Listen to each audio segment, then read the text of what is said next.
back to my channel. If you're new here, please don't forget to hit the subscribe button, like this video and share it to your friends and your loved ones. My name is Obsy and I'm bringing you reports and updates on what's happening in Nigeria. I recently uploaded a video. If you've not seen that, you can, I don't know, I'll link it somewhere on the screen for you guys to see. And basically it was just me ranting about my country, Nigeria. And as at the time when I uploaded the video, a lot of things had already gone down. But I filmed the video a few days ago. I was experiencing some technical difficulties, so I couldn't upload it on time. Still on the Endsars matter. So we've been protesting in Nigeria for the government to end SARS. SARS is a unit in the police force. Basically, they're supposed to be against robbery, but unfortunately, they've been killing innocent citizens like me.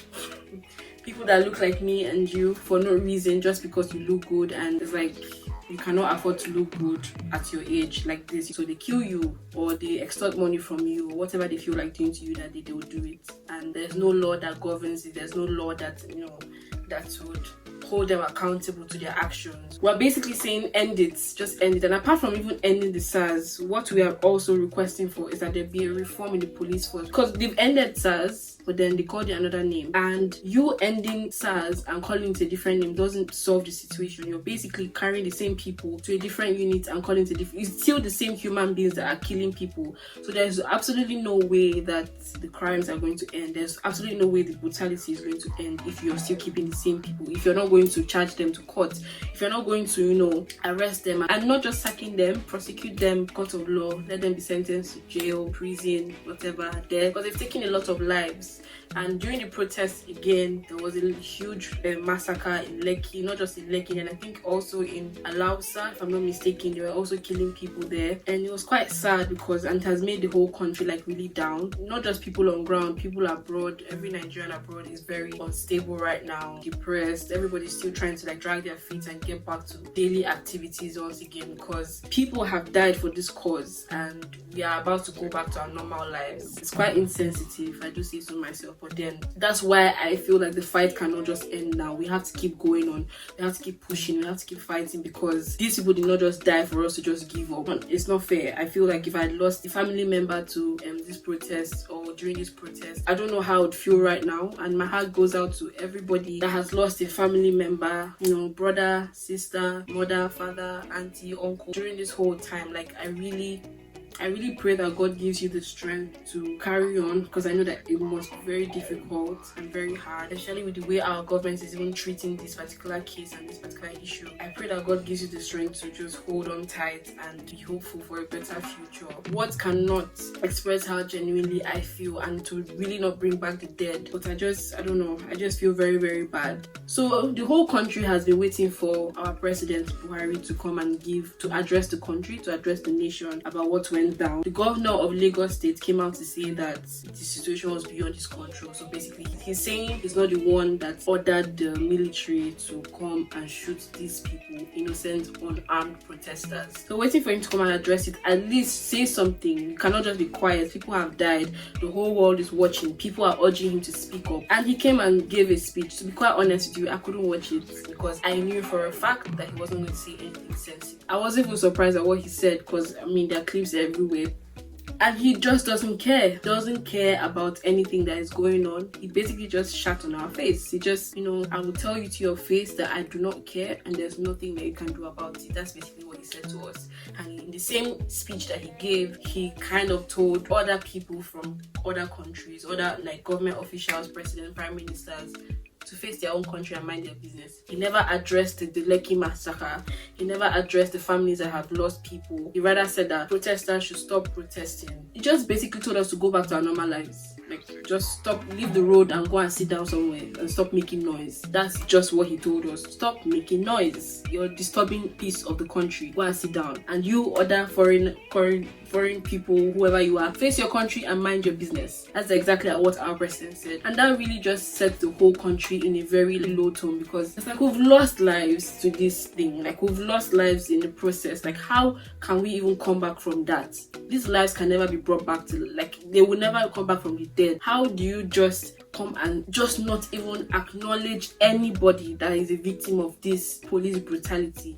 Apart from people dying in the Lekki massacre, there are also people that have died from SARS, from police brutality. There are a lot of victims that have, it's like everybody, every third person in Nigeria has a story to tell about police brutality, and it's the same country that we're living in, the same country that will continue. I feel like if we just give up now, they will finish us. If we don't do anything now, they have 3 more years to serve, and I feel like they're coming for us. I don't know, but we cannot relent. We cannot give up. We have to, in any little way that we can, we just have to, even if it's by educating people, because I believe personally, this is my personal opinion, I believe that what we can start doing from now is educating the masses, and not just on social media, because the average Nigerian is not on social media. I mean, there are lots of people that are on Twitter, don't get me wrong, but like the average Nigerian, where these politicians go to get their votes from, where they go to campaign, those hoodlums that they send to come and disrupt the protest, those ones are not on Twitter, they're not on social media. So we need to start looking for a way to educate them, because those people were paid at least 500 naira, which is just $1, guys. Thank God, which is like almost $1. They were paid $1 or $2, at most $3 to disrupt protests. For you to accept $3 to be able to go and kill people and smash people's cars, destroy properties, the poverty must sink real deep into your soul that $1 is going to make you take another person's life. That's what they even think that you are worth, $1. And in the process of it, it's not just talking. You need to talk, and also there needs to be action. You talk and then you know, empower them as well. A lot of people are in privileged positions now to employ people, to empower people, to make them, you know, have a source of income for themselves. If in the process of this education, you know, because a lot of them are very religious inclined, you have to look for ways to relate to them, because you cannot just come and be speaking grammar for them. You have to come down to their level and then talk to them and speak to them. And I think that this is a step, because we are basically preparing ourselves for the election in 2023. From now till then, we cannot just be idle. We cannot just be sitting down there. And I don't know about forming a political party for the youth, because we all know that it's PDP and APC that is ruling Nigeria. I don't know how we can change that, but I believe that the first step is to be educating all these so-called hoodlums, all these people that are in like the villages, the slums. These are the people that the government will go and, you know, bribe with just a bag of rice or a carton of Indomie or something, and they'll be so happy to vote for them, and then we're back to square one again. So if we can just educate them and also like give them means of you know, give them some basic amenities that they cannot afford on their own, maybe security, I don't know, something. There has to be action, because you cannot just be speaking to people and not do anything for them. Give them food, give them drinks, water, you know, make their place, their surroundings neat, make them feel like they are seen. I think that's the word. Make them feel like they are seen. And I think that's the first step, because imagine if we do this in different states, different local government. You have to start from local government, different local government, different states. Before you know it, we're in 3 years. We might not cover everywhere, but we would have covered a large mass if we start now. This is 2020. And even recently, what else happened? So basically, they've been finding out warehouse. Basically, so our government was giving, I don't know if it's money that they borrowed from outside, from the EU or from where, that they used to buy palliatives for COVID. So this is since, I'm talking about since March or where? March, April, May, thereabouts. And every state was giving like palliatives for people, because we're on lockdown, and lockdown, we already know that Nigeria, like there's hunger in Nigeria, so you cannot tell people to not go and hustle. Nigerians, hustle is their life, because the government won't give you anything, so you might as well do it for yourself. And then when you now say, okay, everybody stay in your house just because it's a virus, you better have something to, you know, make up for the times that we're not going to be working or hustling. Either hunger will kill us, or the virus will kill us. Either ways, we're going to die.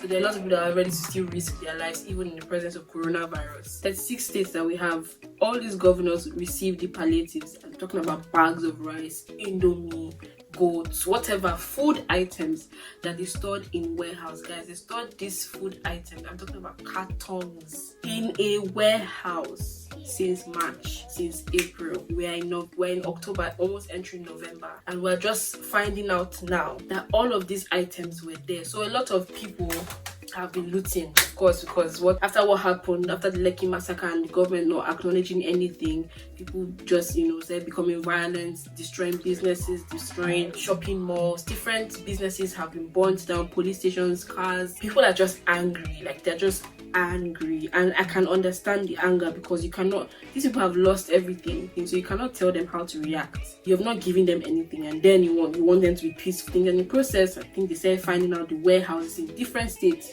So they found in Lagos, they found in Jos, they found in Calabar, Enugu, bags and bags of rice, guys. Bags and bags, food items that probably some of them have expired.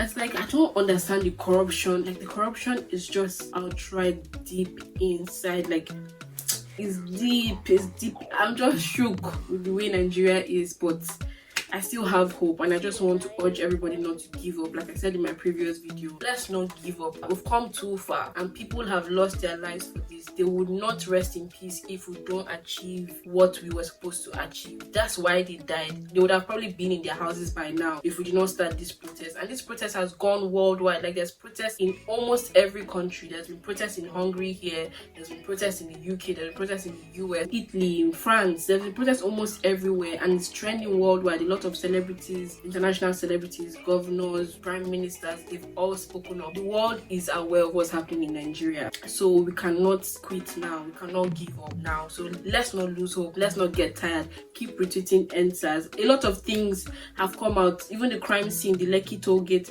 was clean, and all of a sudden Fashola saw a camera that the Fashola became an investigative or FBI or something that finally found a camera that could lead to, investigation of what they already orchestrated. And how is it that camera was found after it was cleaned? How? The camcorder.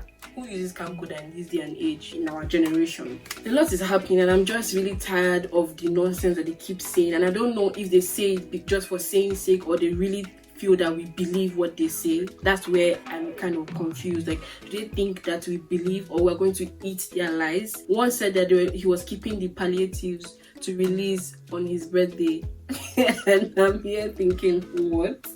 Yeah, you want to share COVID palliatives on your birthday as if it's your own gift to people? Some of them are already selling it back to the citizens of Nigeria. So they're selling free palliatives they're supposed to give to their people. The wickedness is too much. This is just sheer wicked. I don't understand. I can't process it in my head. But please, guys, let's not slow down. I mean, re-strategize. Get your facts, get informed, get involved. Get your facts, get informed, and get involved. We need to be part of this whole revolution. You cannot just sit down and say, okay, we need to get our PVCs. I don't have a PVC because I've not been in Nigeria. I don't have a PVC, but we should all have a PVC so that we can vote. We should be able to vote. If they can even set up electronic voting system, we should all have access to all this technology to be able to vote online, so that we can actually put the leaders we want there, not just some riffraffs. I'm not just recycling the same leaders that have been there like since of old. I don't even know, before I was born. They are still there and they're still ruling us.